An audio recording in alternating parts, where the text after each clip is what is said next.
दोस्तों, आज हमारे बीच मौजूद युवा पीढ़ी नशे की चपेट में अपना जीवन बर्बाद करने पर मजबूर है। न क्या कारण है कि एक बार नशे की गिरफ्त में आने के बाद इससे बाहर आना मुश्किल होता है। आज एक ऐसी जबरदस्त मोटिवेशनल कहानी है जो शायद युवाओं का मार्गदर्शन करेगी। एक छोटा सा शहर था जहां गौतम नाम का लड़का अपने माता पिता के साथ रहता था। गौतम के पिता बैंक मैनेजर थे, लेकिन गौतम बेरोजगार था। दरअसल गौतम को कॉलेज के दिनों से ही नशे की लत लग चुकी थी, जिसने गौतम का जीवन बर्बाद कर दिया था। गौतम सारा दिन नशे में ही रहता था। उसकी हरकतों से उसके परिवार के साथ साथ सारा मोहल्ला परेशान था। कई बार गौतम नशे में सड़क पर हंगामा मचाने लगता, जिससे उसके पिता को जलील होना पड़ता। गौतम के पिता ने अपने बेटे का नशा छुड़ाने के लिए कई डॉक्टरों का दरवाजा खटखटाया, लेकिन उन्हें हर जगह निराशा ही हाथ लगी। आखिरकार गौतम की हरकतों से परेशान होकर उसके पिता ने उसे नशा मुक्ति केंद्र भेज दिया। वहां पहुंचते ही गौतम गिड़गिड़ाने लगा, लेकिन उसके पिता ने उसे जबरदस्ती केंद्र में भर्ती कर दिया। परिणाम स्वरूप कुछ ही महीनों में गौतम बिल्कुल बदल गया और उसके बदले हुए रूप को देखकर गौतम के पिता को लगने लगा कि शायद उनका बेटा सुधर चुका है। इसलिए उन्होंने गौतम को नशा मुक्ति केंद्र से वापस निकाल लिया। लेकिन बाहर आते ही गौतम फिर से अपने पुराने रवैये में वापस आ गया, और तो और इस बार वह दुगुनी गति से नशा करने लगा। गौतम के पिता उसकी बिगड़ती हुई हालत देखकर घबरा गए। उन्हें समझ में ही नहीं आ रहा था कि वह अपने बेटे को इस दलदल से बाहर कैसे लाए, क्योंकि वह जब भी अपने बेटे को सुधारने की कोशिश करते, परिणाम उसके विपरीत ही मिलता।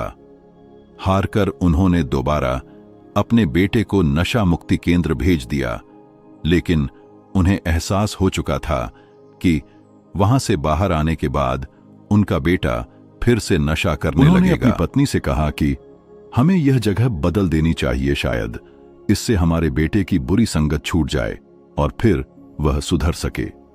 गौतम की मां भी अपने बेटे को कैद में भेजकर दुखी थी, इसलिए उन्होंने अपने पति की बात मान ली और घर बेचने को राजी हो गई। उन्होंने एक मकान के सौदागर को अपने घर के बारे में जानकारी दी। गौतम का घर एक अच्छे इलाके में था, इसलिए बहुत जल्दी घर के खरीदार पहुंच गए। घर खरीदने आए व्यक्ति ने गौतम के पिता से घर बेचने की वजह पूछी तो उसे गौतम के बारे में पता चला और कारण सुनते ही वह हंसने लगा। उसे हंसता देख गौतम के पिता नाराज होते हुए कहते हैं, आप इतने बुजुर्ग हैं, किसी की तकलीफ का मजाक उड़ाना आपको शोभा नहीं देता। लेकिन उन्होंने गौतम के पिता से कहा, मैं तुम्हारा मजाक नहीं उड़ा रहा, बल्कि मुझे अपने अतीत को याद करके हंसी आ गई। दरअसल मैं भी बचपन में नशे का शिकार था, लेकिन कुछ जानकारियों ने मेरा जीवन बदल दिया। यह बात सुनते ही गौतम के पिता की जिज्ञासा बढ़ गई और वह तुरंत उनसे पूछते हैं, ऐसी कौन सी बातें हैं जिसने आपका जीवन बदल दिया? क्या आप मुझे वह बता सकते हैं? उन्होंने मुस्कुराते हुए कहा, हां हां, जरूर, क्यों नहीं। आपको यह समझना होगा कि आपका बेटा नशे का इस्तेमाल आनंद पाने के लिए करता है। दरअसल आपका बेटा अपने माध्यम को मंजिल समझने लगा है। दुनिया में मौजूद भोग की कोई भी विषय वस्तु केवल नशा है, फिर भले ही वह खाना, पैसा या कोई भी चीज ही क्यों ना हो। आपको अपने बेटे को किसी सार्थक कर्म में समर्पित करना होगा।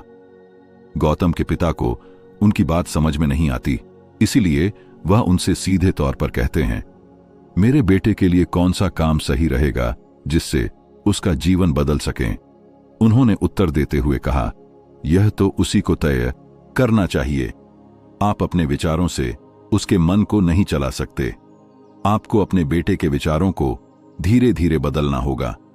इसके लिए उसे ऐसे केंद्र में भर्ती करवाइए जहां उसे जीवन की अच्छी शिक्षा दी जा सके, क्योंकि किसी भी व्यक्ति का शरीर उसके विचारों से ही संचालित होता है और अच्छे विचार प्राप्त करने के कई माध्यम हैं जिन्हें आपका बेटा चुन सकता है। तभी आप अपने बेटे को नशे से बाहर निकाल सकोगे। बस फिर क्या था, गौतम के पिता ने अपने बेटे के लिए एक आध्यात्मिक केंद्र चुना। जहां गौतम को मनुष्य के जीवन का महत्व पता चला। अपेक्षा के अनुसार धीरे धीरे गौतम ठीक होने लगा। कुछ ही महीनों में गौतम इतना बदल गया कि उसे पहचान पाना मुश्किल था। गौतम के माता पिता अपने बेटे के नए रूप को देख दंग रह गए। गौतम के पिता ने मन ही मन उस व्यक्ति को धन्यवाद दिया जिसकी सलाह ने गौतम का जीवन बदल दिया था। नशे से बाहर आते ही गौतम ऊर्जा